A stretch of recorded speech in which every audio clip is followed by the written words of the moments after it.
പ്രിയമുള്ളവരെ, കഥപ്പുരയുടെ പുതിയൊരു കഥയിലേക്ക് എല്ലാവർക്കും സ്വാഗതം. ഇന്നത്തെ കഥയുടെ പേര് ഖൽബ്. അവതരണം സുജാത അപ്പോഴത്ത്.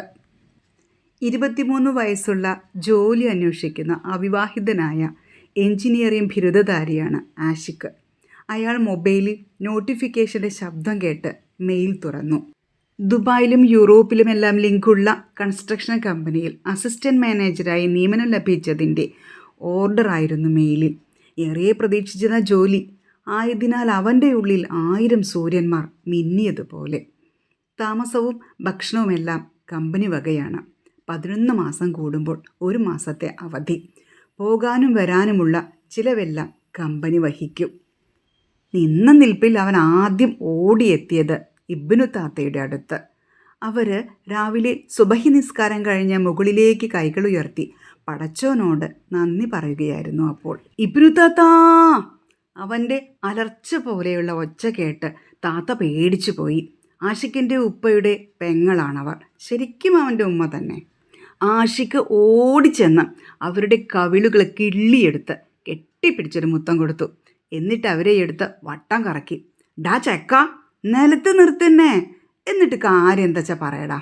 ജോലി കിട്ടിയ കാര്യം പറഞ്ഞ താത്ത പടച്ചവനെ വീണ്ടും നന്ദി അറിയിച്ചു. ദേ, ഇനി ഒരാഴ്ച സമയമുള്ളൂ, പറഞ്ഞേക്കാം. വല്ലതും തിന്നാൻ കൊള്ളാമെന്ന് വെച്ചുണ്ടാക്കി തന്നാൽ നിങ്ങൾക്ക് കൊള്ളാം. അവൻ കൃത്രിമ ഗൗരവം നടിച്ചു പറഞ്ഞു. അവൻ്റെ സന്തോഷം കണ്ട് ഇബ്നു താത്തയും ഒപ്പം സന്തോഷിച്ചു. ആഷിഖിനെ ഇത്രയും സന്തോഷത്തിൽ മുൻപൊരിക്കലും അവർ കണ്ടിട്ടില്ല. ചെറുപ്പത്തിൽ അവന് സ്വന്തം ഉമ്മയെയും ഉപ്പയെയും അന്വേഷിക്കുമ്പോൾ ഓരോരോ ഉത്തരങ്ങൾ പറഞ്ഞ് വഴുതി മാറുമായിരുന്നു. ഒടുക്കം പറഞ്ഞത് മുഴുവൻ കള്ളമാണെന്നറിയുമ്പോൾ അവൻ്റെ മുഖം വാടും. പിന്നെ അവൻ ചോദിക്കാതായി. ഓരോന്നോർത്ത് അവർ അടുക്കളയിലേക്ക് നടന്നു. പിന്നെ ആഷിഖ് പരിചയക്കാരെ ഓരോരുത്തരെയായി വിളിച്ച് ജോലി കിട്ടിയ സന്തോഷം പങ്കുവച്ചു. ഏറ്റവും ഒടുവിൽ വിളിച്ചു സൈറയെ. കേട്ട പാടെ അവൾ ഒന്ന് ഞെട്ടി. അവളുടെ ചങ്ക് പിടഞ്ഞു. ഇത്ര പെട്ടെന്നോ? നോക്ക് പെണ്ണെ, വെറും 6 മാസം, അതിനുള്ളിൽ വന്ന് നിന്നെ ഞാൻ കൊത്തി കൊണ്ടുപോകില്ലേ? പിന്നെ നമ്മുടെ സ്വർഗമല്ലേ. 4 ഇത്രയും ദിവസങ്ങളെ കാണാണ്ടിരിക്കണ്ടേ? അത് ഓർക്കുമ്പോൾ ചങ്കിലൊരു പെടച്ചിലാട്ടോ. നിങ്ങൾ പണി കഴിഞ്ഞ രാത്രി എന്നെ വിളിക്കണേ, അവൾ കൊച്ചുകുട്ടിയെപ്പോലെ കൊഞ്ചി. ആഷിഖ് അവളെ സമാധാനിപ്പിച്ചു. ഇനി നിൻ്റെ ഉപ്പാക്കിയ തടസ്സങ്ങളൊന്നും പറയാനില്ലല്ലോ. അന്തസ്സായി ഞാൻ എൻ്റെ ഇബ്നു താത്തയെ പറഞ്ഞു വിടും, നിന്നെ തരണമെന്ന് പറയാൻ. അവൻ എന്നിട്ട് ചുറ്റുമൊന്ന് നോക്കി. ആരുമില്ലെന്ന് ഉറപ്പുവരുത്തി. നല്ലൊരു മുത്തം കൊടുത്തു. പോയിക്ക, അവൾ കൊഞ്ചി.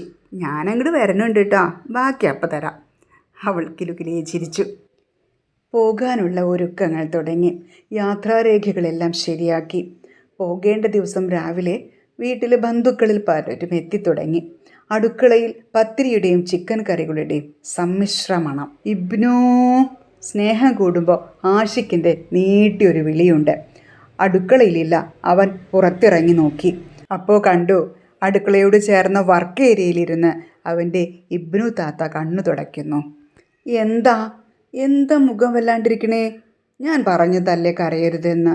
നിറഞ്ഞൊഴുകുന്ന ആ കണ്ണുകൾ അവൻ തുടച്ചു കൊടുത്തു. എന്താ ഇബ്നു? അവൻ ഗൗരവത്തിലായി. ഇബ്നു താത്ത അവനെ അടുത്ത് പിടിച്ചിരുത്തി. എന്നിട്ട് രഹസ്യം പോലെ ഒരു കാര്യം വെളിപ്പെടുത്തി.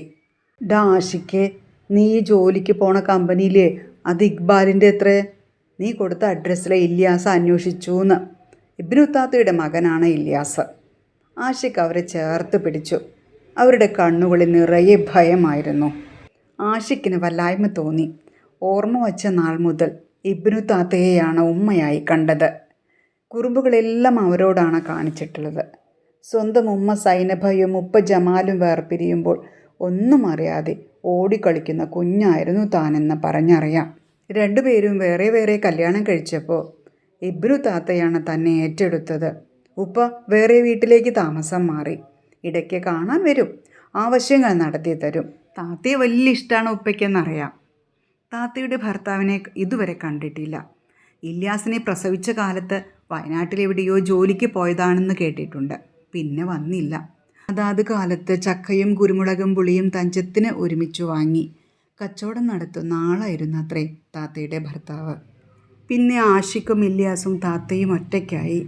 ആഷിഖും അവനും ഒരുമിച്ച് കളിച്ചു, വഴക്കടിച്ചു, ഭക്ഷണം കഴിച്ചു, സിനിമ കണ്ടു. പഠിക്കാൻ മാത്രം പിന്നിലായിപ്പോയി ഇല്യാസ്. അതിനാൽ അവൻ നേരത്തെ ഗൾഫിലും പോയി.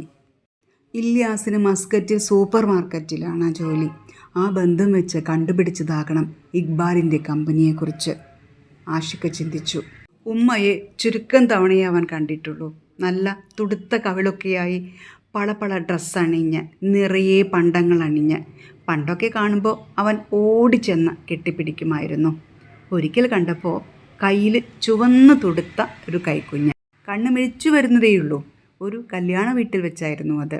കുഞ്ഞിനെ കണ്ട അവൻ പിന്നെ ഉമ്മയെ കെട്ടിപ്പിടിക്കാനോ മുത്തം കൊടുക്കാനോ പോയില്ല. പിന്നെയും എപ്പോഴൊക്കെയോ എവിടെയൊക്കെയോ വെച്ച് അവൻ കണ്ടു. കുട്ടികളുടെ എണ്ണം കൂടിയപ്പോൾ പിന്നെ ആ മുഖത്ത് നോക്കണ്ട എന്നായി.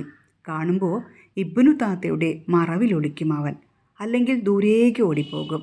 ഇപ്പോൾ ഉമ്മയ്ക്ക് 5 കുട്ടികളുണ്ട്. ഉപ്പയ്ക്കുമുണ്ട് വേറെ മക്കൾ. ഓർത്തോർത്ത് ആഷിഖിൻ്റെ കവിളുകൾ തുടിച്ചു. കണ്ണുകളിൽ കടൽ പോലെ നീരടിഞ്ഞു. നിങ്ങൾ ബേജാറാകണ്ടെന്നും, ഇക്ബാലിക്ക നല്ലോനാന്നാ കേട്ടിരിക്കണത്. ഞാൻ കുഞ്ഞൊന്നും അല്ലല്ലോ. അവിടെ പറ്റിയില്ലെങ്കിൽ വേറെ ജോലി നോക്കാം. പിന്നെ ഇല്യാസ് ഉണ്ടല്ലോ അവിടെ. അതും പറഞ്ഞ് താത്തയുടെ കവിളിൽ സ്നേഹത്തോടെ വലിച്ചു ആഷിഖ്. അല്ല, ഇന്ന് റുക്കിയ താത്ത വരുമോ? ആഷിഖ് ചോദിച്ചു. ഇബ്നു ഒരു കള്ള നോട്ടം നോക്കി അവനെ. ഓളിൻ്റെ അനിയത്തിയല്ലേ, വരാണ്ടിരിക്കോ പിന്നെ? ഈ ചെക്കൻ്റെ ഒരു ഒളിച്ചുകളി ഒക്കെ ഞാൻ കാണുന്നുണ്ട് ട്ടാ. അത് പറഞ്ഞ് താത്ത അവൻ്റെ കവിളിൽ സ്നേഹത്തോടെ ഒരു കുത്തുവെച്ചു കൊടുത്തു. ഇല്യാസിൻ്റെ നിക്കാഹ് കഴിയട്ടെ ടമാനെ, ഓനല്ലേ മൂത്തത്. നിനക്ക് സൈറയെ കെട്ടിച്ചു തരുന്ന കാര്യം ഞാൻ റുക്കിയോട് പറഞ്ഞിട്ടുണ്ട്. ഓളക്കം പെരുത്തു സന്തോഷാടാ. ആഷിഖ് ചമ്മലോടെ അവരുടെ വിരലുകളിൽ നുള്ളി. ഇത്രയൊക്കെ ചിന്തിച്ചിരുന്ന എല്ലാവരും കൂടെ. അവൻ എണീറ്റ് പൂമുഖത്തേക്ക് നടന്നു. അവിടെ ബന്ധുക്കളുടെ വെടിവട്ടം. അവിടുന്ന് വലിഞ്ഞവൻ സ്വന്തം മുറിയിലെത്തി. മുറിയിലൂടെ വെറുതെ ചുറ്റിക്കറങ്ങി. താത്ത ഒറ്റയ്ക്കാകും ഞാൻ കൂടെ പോയാൽ. ഇല്യാസിൻ്റെ ബാപ്പ ഇട്ടുപോയപ്പോൾ വേറെ കല്യാണം കഴിക്കാൻ പലരും നിർബന്ധിച്ചതാണ്. കേട്ടില്ല. പാവം. സാരില്ല, ഇല്യാസിക്കയും താനും പെണ്ണ് കെട്ടിയാൽ അവർക്കൊരാളാകും. ആഷിഖ് സമാധാനിച്ചു. ഇക്കാടെ കെട്ടുകഴിഞ്ഞാൽ പിന്നെ താമസിയാതെ സൈറയെ കൊണ്ടുവരണം. അതുവരെയുള്ള ഒറ്റപ്പെടലേയുള്ളൂ താത്തയ്ക്ക്. ആഷിഖ് സമാധാനിച്ചു. വൈകുന്നേരമായി. ആഷിഖ് തലേന്ന് പാക്ക് ചെയ്തു വെച്ച പെട്ടികളെല്ലാം മുകളിൽ നിന്ന് താഴേക്ക് ഇറക്കി വെച്ചു. രാത്രി വീട് നിറച്ച ആളുകളായിരുന്നു. പരസ്പരം കളിയാക്കിയും സ്നേഹിച്ചും അവർ ഒരുമിച്ചിരുന്ന് ഭക്ഷണം കഴിച്ചു പിരിഞ്ഞു. ആഷിഖിൻ്റെ വീട്ടിൽ നിന്ന് അധികം അകലമില്ല തിരുവനന്തപുരം എയർപോർട്ടിലേക്ക്. അന്നു രാത്രി 12 മണിയുടെ ഫ്ലൈറ്റിൽ അവൻ മസ്കറ്റിലേക്ക് യാത്ര തിരിച്ചു. വീട്ടിൽ ഇബ്നു താത്ത തനിച്ചായി. എൻ്റെ പടച്ചോനെ, എൻ്റെ കുഞ്ഞിനെന്നെ കാത്തോളണേ. അവരുടെ മനസ്സ് നിറയെ പ്രാർത്ഥനകളായിരുന്നു. സഹൃദയരെ, ആഷിഖിൻ്റെ കഥ ഇവിടെ അവസാനിക്കുന്നില്ല. തുടർ ലക്കങ്ങളിൽ കഥ നിങ്ങൾക്ക് കേൾക്കാം. കഥ ഇഷ്ടമായെങ്കിൽ സബ്സ്ക്രൈബ് ചെയ്യാനും കമൻറ്റ് ചെയ്യാനും മറക്കരുത്. നന്ദി.